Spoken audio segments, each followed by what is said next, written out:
Nesse início de 2025, a ação do Banco do Brasil está ali, no rol das queridinhas quando a gente fala em boas pagadoras de dividendos. Aliás, isso aqui não é uma exclusividade de 2025, já faz muitos anos que as ações do Banco do Brasil são sinônimos de dividendo. Muita gente diz que pode ser o maior dividendo da Bolsa, e mesmo no momento difícil, a colheita de dividendos compensa, segundo muitos analistas. Só que o fato é que nos últimos 12 meses, as ações do Banco do Brasil despencaram, caíram aí mais de 13%. E muitos ficam na dúvida se devem manter, se de fato é uma boa pagadora de dividendos. E basicamente aqui nesse vídeo eu vou te responder qual a estratégia certa para ganhar muito dividendo com o Banco do Brasil nesse ano, sem achismos, sem narrativas, sim com base numa estratégia puramente quantitativa, olhando apenas dados e não percepções que podem estar enviesadas. Então a gente vai te explicar tudo o que está acontecendo com o Banco do Brasil, o que esperar para o futuro e como é que funciona a nossa estratégia aqui para selecionar boas pagadoras de dividendos, se o Banco do Brasil passa por ela ou não. E quem vai guiar isso vai ser meu sócio Felipe Almeida. Se você gostou da ideia desse vídeo, deixa o dedo no like, presta atenção nele e bora pro vídeo.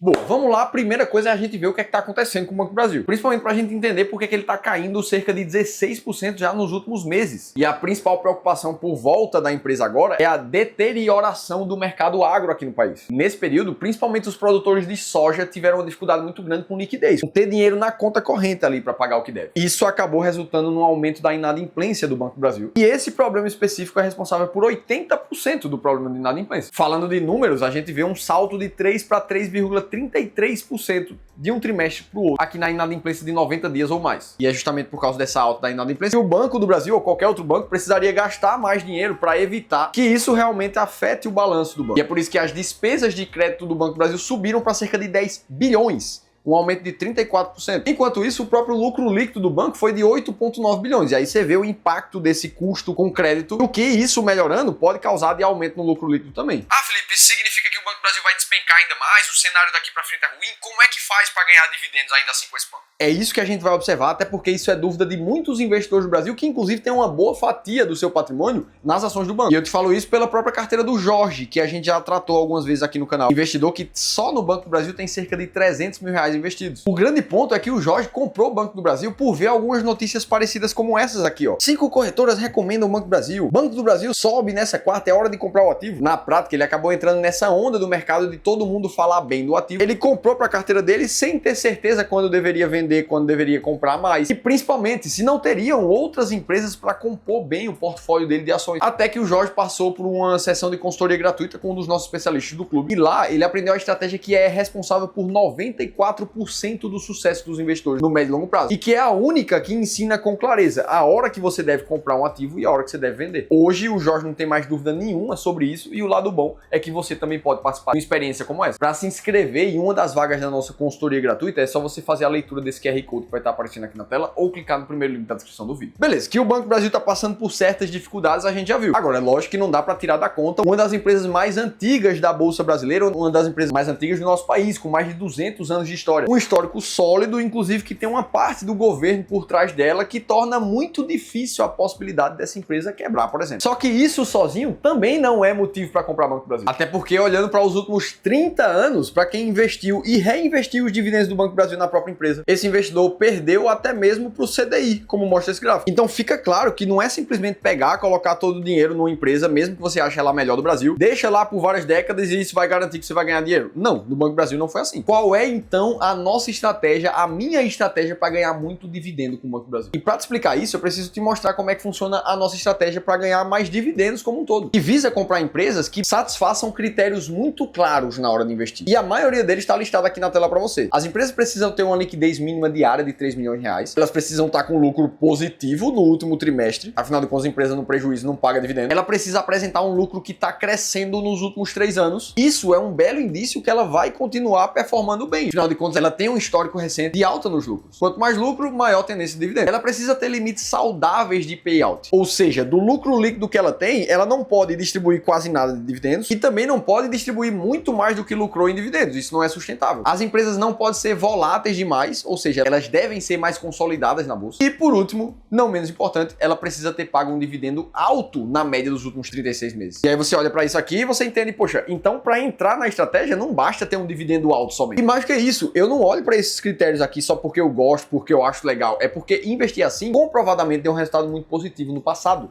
é o que mostra esse gráfico, comparando a estratégia máquina de dividendos com o próprio índice Bovespa. E que, inclusive, nesse momento do vídeo, conta com empresas que pagam um dividendo médio muito alto nos últimos 3 anos. Todo mundo acima de 7, chegando até 12% de média ao ano. Se você quiser, inclusive, conhecer 7 dessas empresas que estão atualmente dentro das 10 maiores pagadoras de dividendos da Bolsa, aí eu te convido a baixar um e-book que eu deixei gratuitamente no link aqui em cima do vídeo ou no segundo link da descrição do vídeo. E para te mostrar como a estratégia máquina de dividendos tira da lista um monte de coisa que não presta, você pode simplesmente pegar aqui a lista dos maiores dividend yields da Bolsa, você vai ver que nenhuma dessas empresas aqui que estão no top quase 10 desse ranking vão estar entre as 10 maiores pagadoras da Bolsa. Mesmo com dividend yield acima de 37, de quase 10, de mais de 25. É só pegar um caso como esse da Cine3, por exemplo. Dividend yield atual de mais de 57. Mas quando a gente vai olhar para o histórico do lucro dos últimos 5 anos, a gente vê a empresa inclusive tendo prejuízo nos anos recentes. Então só aqui ela já cai nos filtros da estratégia. Sem falar no payout atual da companhia que está em mais de 200%. Ou seja, para cada R$1 que ela lucrou, ela pagou dividendos em mais de R$2. Isso é claramente insustentável. Ou seja, a estratégia visa comprar os ativos certos na hora certa. Com o próprio Banco do Brasil, nem sempre ela foi uma das maiores pagadoras da Bolsa. Basta a gente voltar para o período ali de 2016, 2017, 2018, onde a média de distribuição